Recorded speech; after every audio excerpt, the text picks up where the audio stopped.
तो जो काम भारत ने जानवरों के संरक्षण के लिए किया, ऐसा प्रयास दुनिया के किसी देश ने कभी नहीं किया था। प्रयास तो छोड़िए, किसी देश ने कभी विलुप्त हो चुके जीव को फिर से बसाने के लिए ऐसा सोचा भी नहीं होगा। लेकिन कभी दुनिया की नजरों में एक पिछड़ा देश माना जाने वाला भारत आज वन्य जीव संरक्षण में भी दुनिया के सभी देशों को आईना दिखाने लगा है। इसीलिए जब चीता ने भारत में कदम रखा तो इसे एक चमत्कार माना गया।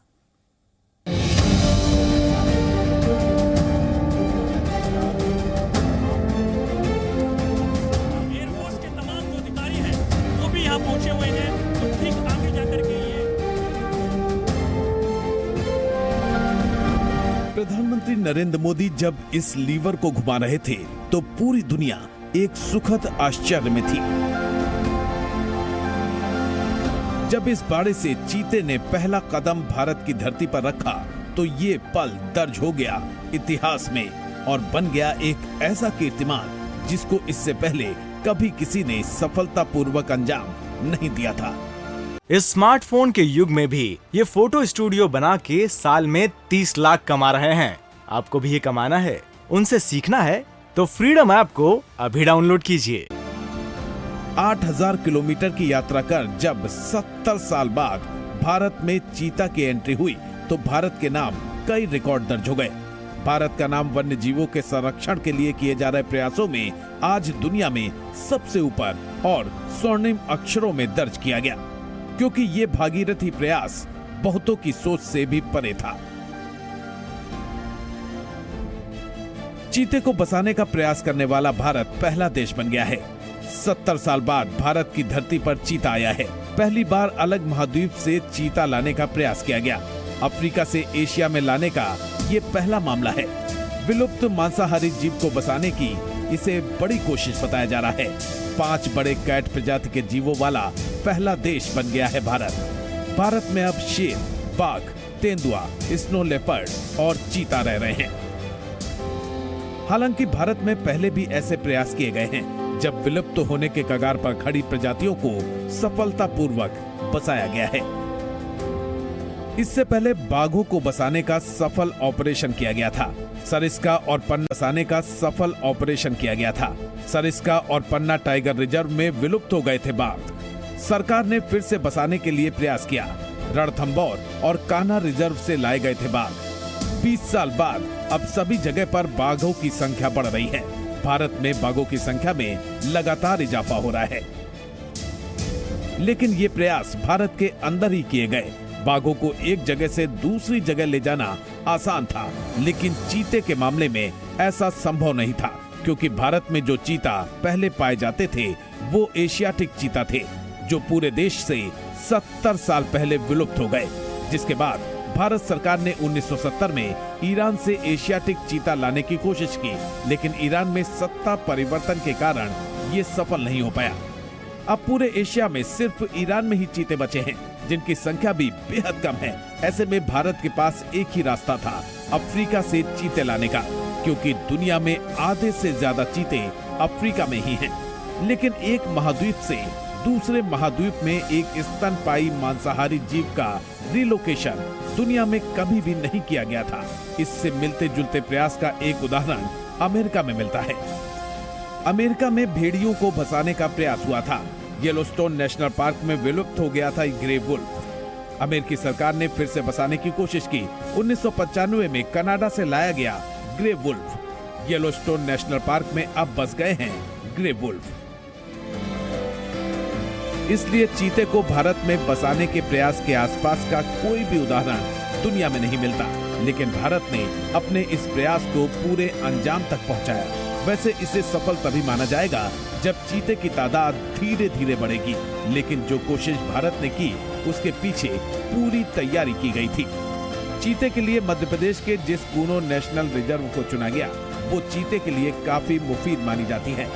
मध्य प्रदेश में पहले भी बाघ को फिर से बसाने में सफलता मिल चुकी है। मध्य प्रदेश को टाइगर स्टेट के तौर पर जाना जाता है।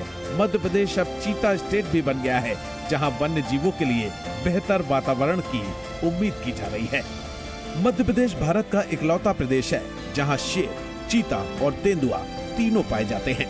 भारत ने चीते को लाकर इतिहास तो रच दिया है, पर अब चुनौती भारत को चीता स्टेट बनाने की है। हालांकि बाघ शेर को सही तरीके से संरक्षित करके भारत ने वन्य जीवों के प्रति अपनी जिम्मेदारी दिखा दी है और चीते को लेकर भी उम्मीद यही है कि कुछ साल में भारत में चीता अब प्रवासी न होकर स्थानीय जीव बन जाएंगे। ब्यूरो रिपोर्ट, जी मीडिया। तो अब करोड़ों भारतीय और शायद आप भी नामीबिया से आए इन चीतों को देखना चाहते हैं। अब सवाल यह है कि करोड़ों भारतीय इन चीतों के दर्शन कब से कर पाएंगे और इसके लिए किन किन गाइडलाइंस का पालन करना होगा।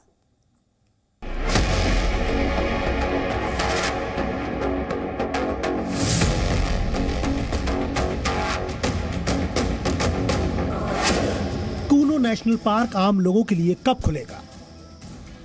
भारत में पहली बार जनता को चीता देखने का मौका कब मिलेगा? भारत की सरजमी पर जब चीतों को लेकर ये स्पेशल विमान उतरा तो लाखों करोड़ों भारतीय टकटकी लगाए हुए थे और 70 साल के सपने को हकीकत में बदलते देखा और अब इसे अपनी आंखों से देखने का सपना भी सजो रहे हैं और मन में कई तरह के सवाल भी हैं कि कब और कैसे इन चीतों के दीदार किए जा सकेंगे। लेकिन प्रधानमंत्री मोदी ने आज वीडियो संदेश देकर चीतों के दर्शन पर लोगों के सभी सवालों का जवाब दे दिया।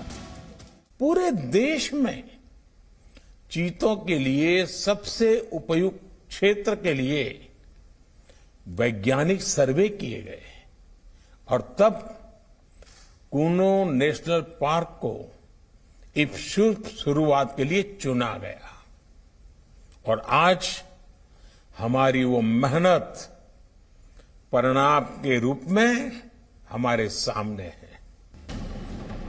अब आपको बताते हैं कि आखिर चीतों के दर्शन के लिए आम लोगों को अभी इंतजार क्यों करना पड़ेगा।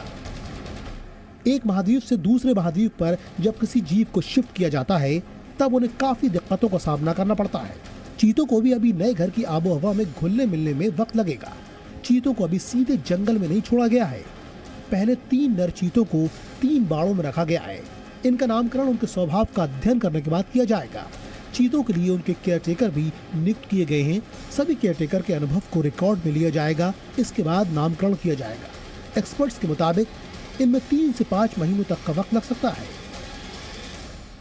आजादी के अमृत काल में कर्तव्य और विश्वास का ये अमृत हमारी विरासत को, हमारी धरोहरों को और अब चीतों को भी भारत की धरती पर पुनर्जीवित कर रहा है। हर एक वन्य प्राणी का अपना स्वभाव होता है। कोई इंसानों को पसंद करता है तो कोई आक्रामक होता है। चीतों से जुड़ी एक एक चीज की निगरानी करने के बाद ही आम लोगों के लिए इनके दर्शन का रास्ता साफ हो सकेगा। यानी चीतों के दर्शन के लिए आम लोगों को वर्ष 2023 का इंतजार करना होगा। आपको बता दें कि नामीबिया से भारत 8 चीते पहुंचे हैं। इनमें से 5 मादा हैं और 3 नर हैं। इनकी उम्र 2.5 से 5.5 वर्ष के बीच है, जो कूनो के जंगलों की शोभा बढ़ाएंगे और पर्यटन को रफ्तार देंगे। कूनो नेशनल पार्क से कृष्ण मोहन मिश्रा, जी मीडिया। इस स्मार्टफोन के युग में भी ये फोटो स्टूडियो बना के साल में 30 लाख कमा रहे हैं। आपको भी ये कमाना है, उनसे सीखना है तो फ्रीडम ऐप को अभी डाउनलोड कीजिए।